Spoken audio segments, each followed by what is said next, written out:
જય શ્રી કૃષ્ણ। સવારના 5 વાગી ગયા છે। 5 વાગે ઉઠીને પહેલાં એક ગ્લાસ પાણી પીને અમે નીકળી પડ્યા જીમમાં।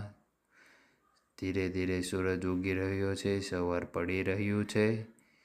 જીમમાં આ છે અમારી સુંદર મજાની જીમમાં આજે અમારો બીજો દિવસ છે। બીજા દિવસમાં વર્કઆઉટમાં છે અમારે બાયસેપ અને બેકમાં ઘણા બધા દોરડા ખેંચીને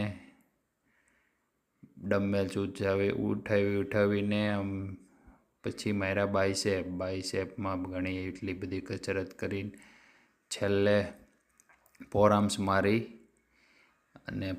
મારીને અમે નીકળી પડ્યા ઘરે જઈને કેરી ખાઈ અને નીકળી પડ્યો ઓફિસ જવા માટે।